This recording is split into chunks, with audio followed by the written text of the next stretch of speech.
Yan, welcome na naman sa isang episode. Sa episode natin ngayon, ensayo ulit. At may bagong ensayuhan na naman. So kung makikita nyo sa nakaraang video natin, pumunta tayo ng Bridgetown. Tapos pauwi tayo, nakita natin mayroon pa yung mga business district. Kaya let's go! Yan, so time check, 3:29. At linggo ngayon, o kahapon, nag-scuba dive kami. Wala naman nagtatanong, pero share lang natin. Kaya pagod-pagod pa. So ang destination pala natin, itong Park Links sa may Quezon City. Dahil yung Bridgetown, border ng Quezon City at Pasig yun. So dapat usin na itong Park Links. Yan, kung makikita nyo, luwag ng EDSA. Pero may mga nadadaanan pa din tayo. Kahit ang luwag-luwag ng EDSA, may nakapark pa din sa bike lane. Diba talaga? Yan, dahil kasama sa ensayo series natin to. At gusto natin may distance covered. Imbis na papasok tayo ng Ortigas, mag-U-turn tayo. Doon tayo sa may White Plains dadaan. Para makita din natin ang ganda ng White Plains, tsaka luwag nun. Yan, ito sa may kaliwa, yung papasok ng White Plains. So mag-U-turn tayo dun sa may Ortigas. Yan, approaching kung saan yung papasok ng Ortigas. Yan, approaching yung pangalan sa may White Plains. Ayun, kung makikita nyo, 4 lanes. Sana naman, di na tayo mapinahan dito, 4 lanes na eh. Sa Coinsan Gardens. Ayun, tapos kakanan tayo dito. May gradient din. Ay, naka. Yun, solid din dito. Ganda pa ng kalsada.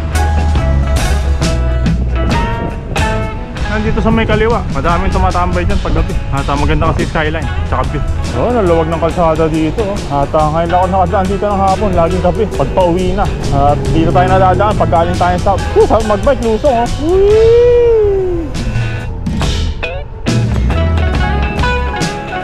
So dito tayo sa may kaliwa dadaan, papuntang Green Meadows. At may iba naman yung dadaanan natin. Oo, ngayon ako nakadaan dito na nakabike. Madalas dumadaan ako dito pag nakasasakyan. Wala nagtatanong, pero share ko lang. Oh, grabe yung laki ng mga bahay dito. Ba talaga? Well, sa dulo nito, tatawid tayo. Tapos, baka lalakarin ko na lang. Kasi may mag-U-turn dito yata sa C5. Hindi naman na masyado nadaan dito dahil daming truck. Siyempre nakakatakot din. Kaya tatawid tayo. As lakad. Kasi yung parking sa may bandang kanan yun eh. Yun, lakad na lang. Malapit lang naman yung Park Links. Yun, doon ata sa may kanto sa unahan. Park Links na yun.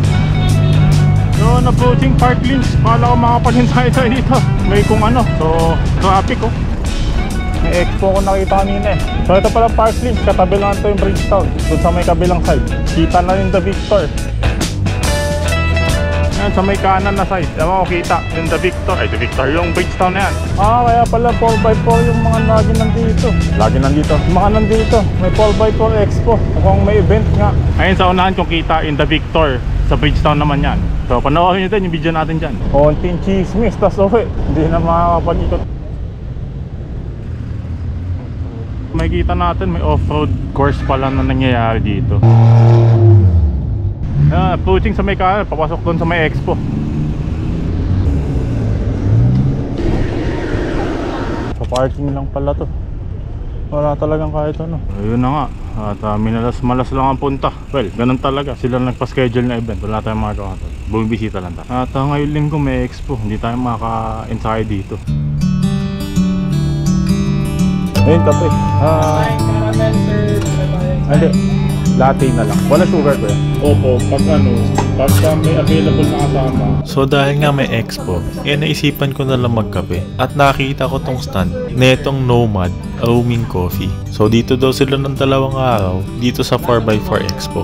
So nagkakwentuhan din ng tungkol sa bike at multi-day rides. At sulit yung kape nila at talagang masarap. Sa halagang 70 pesos, yung latte yun. Sulit na. At lasang-lasa ko talaga yung kape. Tas yung base nila na Americano, 50 naman yun.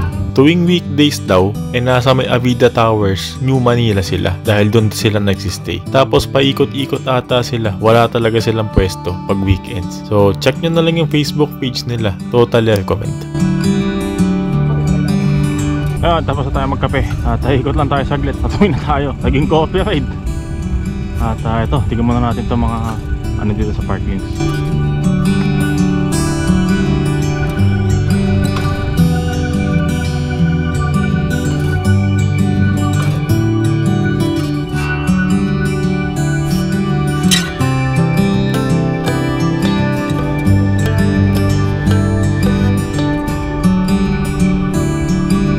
pauwi na tayo.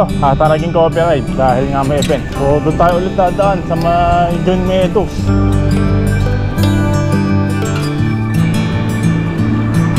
Yan, nasa EDSA na ulit ako. At nakaka 21 kilometers pa lang. Siguro pagka uwi mga 26, 27. Pero dito na natin tatapusin ang episode na to. Ang episode na nag 4x4 Expo Este Park Links pala. Hanggang sa muli, salamat!